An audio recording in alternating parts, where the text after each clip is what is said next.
All right, y'all. Greetings, greetings, greetings, greetings, greetings. Welcome, welcome, welcome to another episode of T Crush Realty. I am your real estate queen, and I appreciate you for joining me. Greetings, greetings. Welcome, welcome, welcome to another. Okay, had to mute myself there. Was making sure that I can be seen and heard, and it looks like I can be seen and heard, so that's a wonderful thing. Today's topic, we are going to be touching on listing your home. I know I do a lot of topics right now about home buyers, first-time home buyers. And the reason I do that is just to educate any clients out there that have never done this before. But if you've never sold your home before, or if you're thinking about selling your home, this is why I'm doing this particular live stream so that we can go ahead and go over that.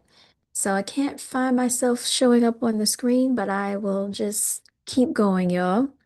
And you have to excuse me because my kitty cat right here is actually really wanting attention. So I apologize for that as well. But I did take some really good notes here. And I do apologize. We're starting a little later than I wanted because I was actually preoccupied. But nonetheless, I am here and we shall continue. All right. Hope you're all having a wonderful day. Heute ist Mittwoch. Today is Wednesday, y'all. So if you are thinking about listing your home, you definitely want to determine what your next move is. So, there are some people that list their home or put their home on the market and they go into a rental property for a limited amount of time. And that could be for a different scenario, a number of reasons why they do that. Sometimes it helps them just to get out of debt. Sometimes they are going into a different location. It could be moving for a job, moving, into a different area in the city. So we need to determine what the next move is. Are you downsizing? Are you upgrading? Okay. Also, is this a move that you're making out of necessity or is it by choice? There are some people that feel that they are very much under pressure in their mortgage and they just feel like they can't take it anymore, so they end up selling their home because they don't want the responsibility of it. This could be an estate that was passed down, and if that is the case, then we would actually more than likely need to determine if there are any other heirs involved in the property that could stake claim in this property. Okay, so a real estate attorney definitely has to be involved in that. But if this home is in your name, and if it's in your name only, then you get to make the decisions. However, if you have a significant other or a spouse and you both acquired this property together and you're no longer together, you're separated but not divorced, then that means that you're going to have to get that other party to be on board to sell the property as well. You can't just sell it by yourself, okay? So I just thought that was some good information to share. All right, what is your goal? Determine what your goal is for selling. So most people say they want to sell um, because they want to use the equity in their home for something. It could be to relocate, it could be to move out of the country, it could be to move out of state. What is your goal for selling? All right. And then we need to set some realistic expectations into place, okay, for the market that you're currently in. Because the winter market is different from the spring market. The spring market is different from the autumn market. Okay, so what market would you like to be in and when would you like to list your property? It doesn't mean it's not going to sell. It means that we need to have different expectations depending on the market. And the market that you're in is going to be contingent upon your location and the neighborhood and the demand that's going on in that particular area. This is going to look a whole lot of different. The market will look a whole lot of different if you're in Charlotte compared to maybe living in like, I want to say Vance. Okay, that's way far out there. There might not be a big demand of people looking for housing. So we have to set realistic expectations and realistic goals. Okay. The next thing we want to go over is do you wish to have open houses, right? So we're going to determine if you're in a buyer's market or a seller's market because depending upon if there's more inventory than the demand, then that's going to be a buyer's market. If there is less inventory but a high demand, then of course that's going to be a seller's market. And then we're going to look at do you wish to have open houses? Yes or no? Having open houses means either the home is going to be vacant or it's going to require you, yourself, your pets, or if you have family to exit the premises while this open house is taking place, right? And, it could be a little inconvenient for some depending on what your situation entails. Sometimes when people just have a freshly new established family, it might be a little,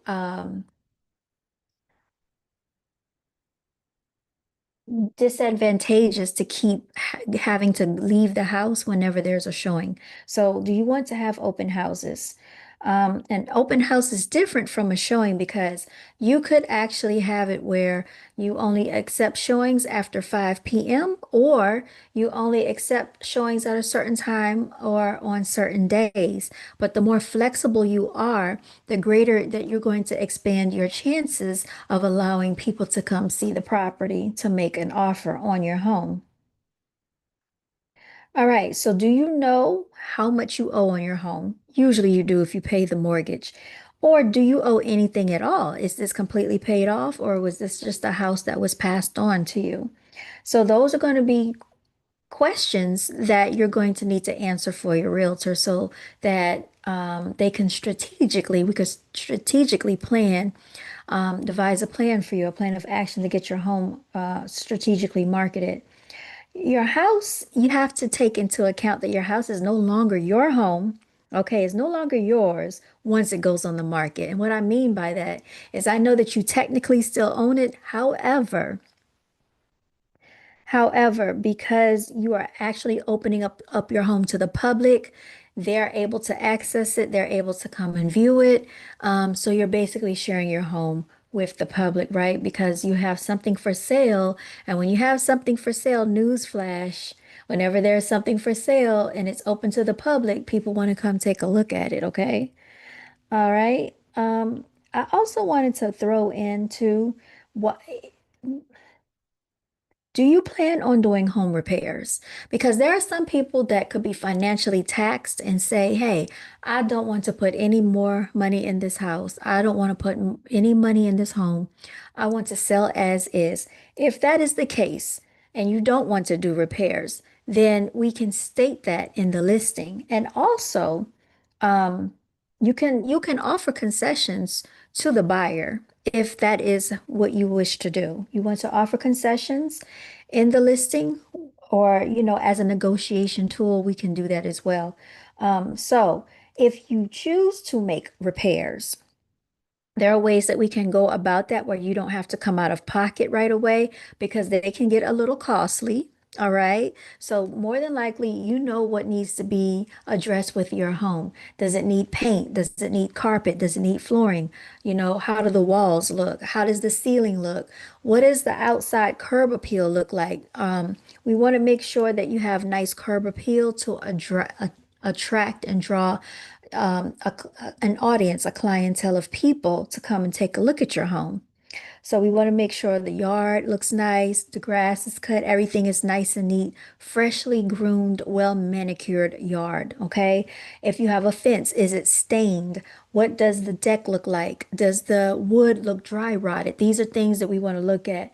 Spider webs, do you have spider webs? Does the house have or carry an odor? Is there a foul smell coming from the house? These are things that people do pay attention to. What is the lighting like? A lot of times when you go in the home, you want it open, fresh, and airy. So the less that you have in the home, the better. Have you started clearing out the house? If you're going to be staying there, did you minimize the space and reduce the clutter? These are things that are very important as well. Um, let's go over accepting offers, okay? Would you like for your home to be open to accepting FHA offers? And the reason why I put that there is because FHA is a little bit more stringent on what needs to be addressed before they will actually finance the loan. So if you know that you don't plan on making any repairs and you're selling the home as is, FHA may or may not approve that loan once an inspection is done. It just kind of depends on what they find when the inspector goes out. And then we need to make sure that, the home is going to appraise, especially if you're the buyer's agent, right? So are you offering an assumable loan to the buyers? Are you giving them the ability to actually qualify for your loan if you have a low interest rate? There are still people that have like a 2.75 or 3.5 interest rate in today's market. And so that could be very attractive to the buyer. Is this something that you would like for them to be able to have as a form of negotiation to get your home sold? Are you accepting cash? I think everybody pretty much is going to be accepting cash, right? Also, we need to go over your excise tax on the net sheet, okay? Your net sheet will be something that the realtor will go over with you, and I'm going to actually go over excise tax. It is also expressed as stamps. So if you haven't heard of excise tax, it is also expressed as stamps. So let me find the definition so that I don't mess it up. I want to make sure I use the correct language for you. So excise tax, a state that a grantor, meaning the seller, must affix, mean attach to the deed, right? It provides a rough indication of purchase price and is a valuable data source for the broker's records, also known as revenue stamps. So also what needs to be broken down in this transaction is who will owe the real estate taxes because that has to be actually allocated around the sale of the home as well. So this is actually something that has to be factored into the net sheet is the amount of taxes that are owed on that property. Another thing that you're going to definitely factor in is, like I said, if you owe a mortgage, if you still owe payments to the mortgage company, you're also going to be factoring in whether or not you are going to offer concessions to the buyer and are you paying a buyer's agent. So you're definitely more than likely, if you're working with a listing agent, you will be paying the listing agent out of the sale of the home. Once, the home closes, there will be a commission paid to the listing agent. Now, the listing agent will go over what their percentage rate is with you, right? Now, it is up to you to determine if you would like to pay the buyer's agent. It is not a requirement. We just had a big lawsuit settlement that was covered with the real estate commission that, we want to make this clear. A buyer's agent, it is up to you whether or not you wish to pay that commission. Now, I will say that it's more advantageous for the seller to offer the buyer's agent a commission because a buyer's agent is more likely to show their client your house if you are going to cover their commission. If they have to go back to their buyer and tell the buyer, oh, now you have to pay me the commission on top of buying the house and coming up with all this money, it's going to potentially lessen your chances of getting more clients to come and view your home. All right, so let's just, be very careful with that and make sure you understand how that works.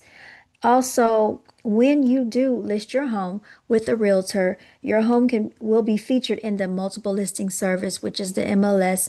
Actually, the MLS is a way to display your home to the entire state for that jurisdiction of where you live.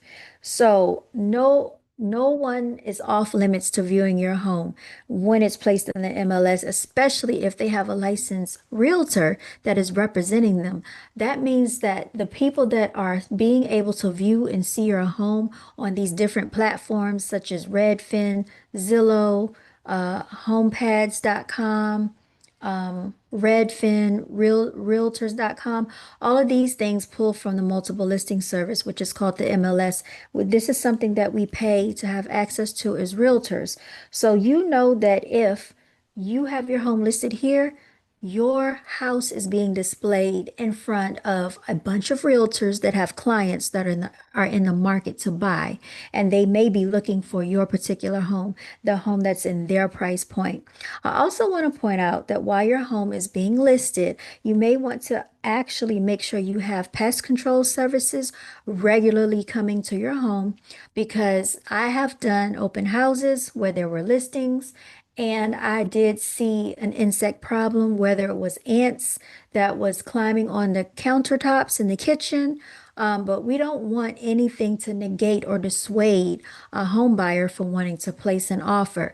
I've also done an open house where there was a swarm of flies that entered the property, and I didn't know where it was coming from. Lo and behold, they had left a piece of corn in the oven.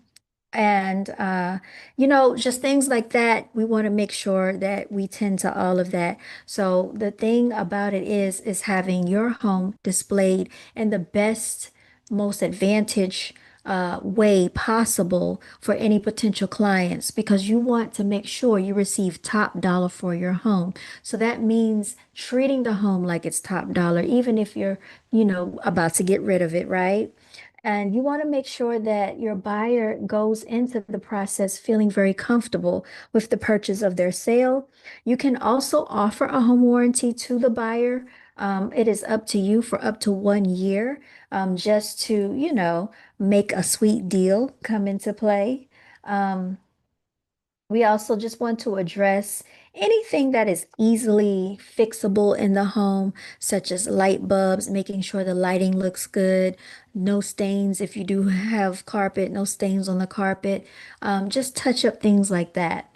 And then if you have your home looking really good and in pristine condition, I feel that you will have no problem having a really nice offer for your home in no time, you all, especially if you're in a high demand area such as Charlotte. Homes are going off the market very quickly here, and I just thought I wanted to touch on this topic about listing your home. Because a lot of people might not know all of what goes into it. It can be a lot of work, but it will be worth it at the end of it all. Also, making sure that you supply the buyer with both sets of keys, like the garage door opener. You want to make sure you supply that to the buyer, because sometimes people will lose the garage door opener key fobs. So you want to make sure you have those as well. Anything that is attached, such as a ceiling fan, are considered fixtures. So if you do not tend to have certain things to convey with the property, meaning that you don't want that to be sold with the property, then you need to make sure that is clearly stated, and you don't want that being shown in open houses, or else it is assumed, especially if someone takes pictures with it and it's being displayed, they're going to assume that this is a part of the negotiation, and they're going to think that this is a part of the deal. If you have mirrors, you need to remove those. If you have anything attached, such as light fixtures, ceiling fans, you need to remove those.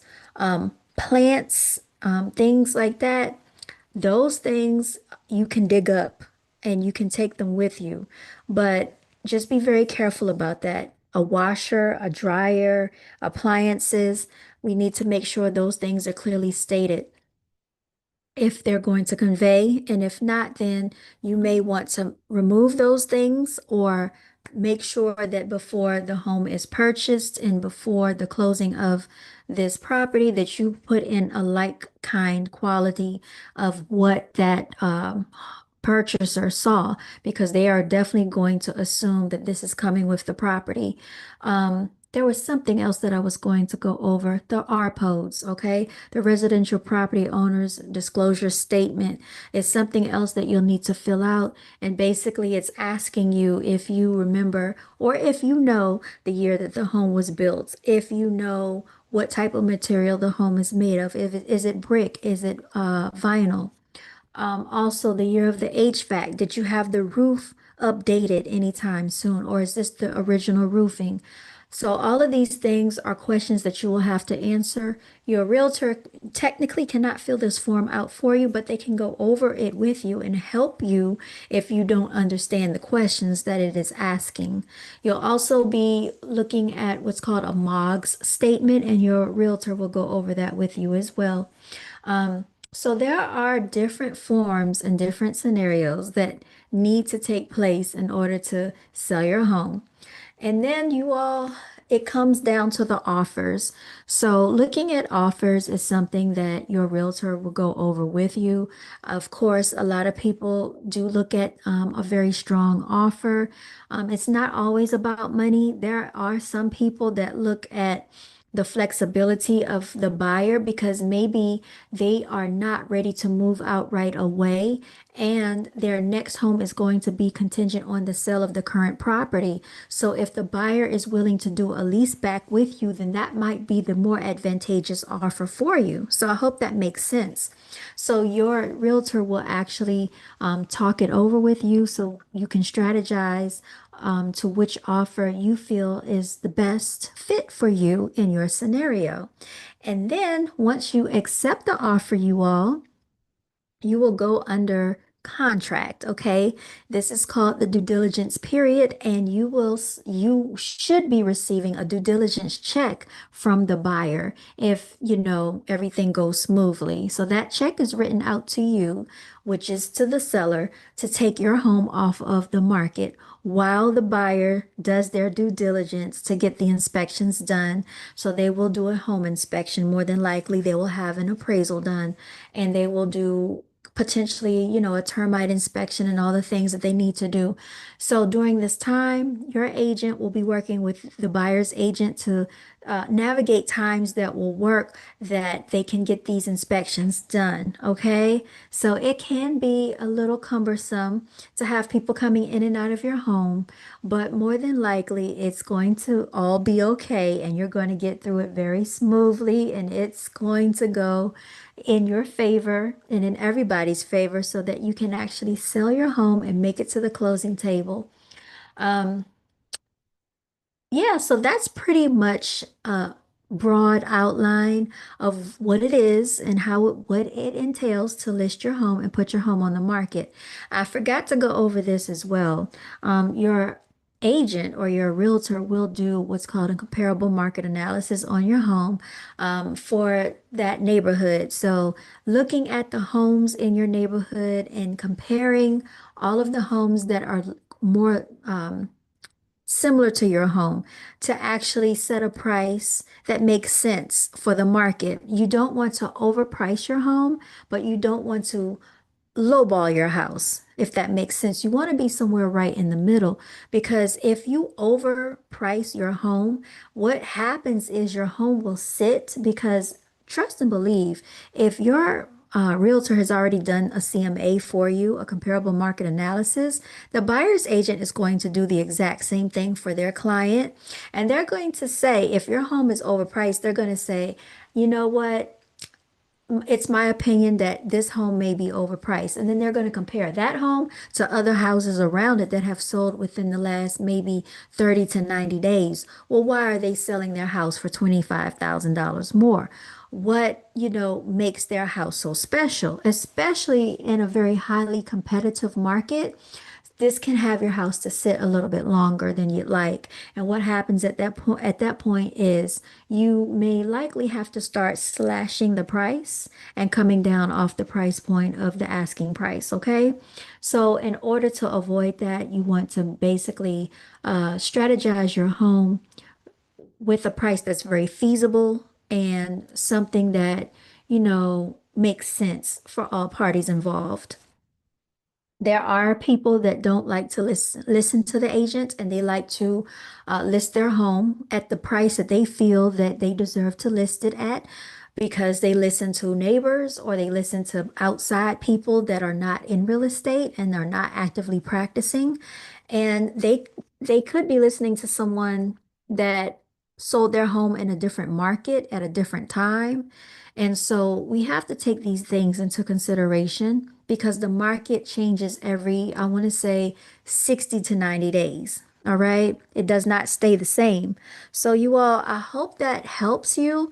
I hope that I've been of some value to you and going over this topic matter.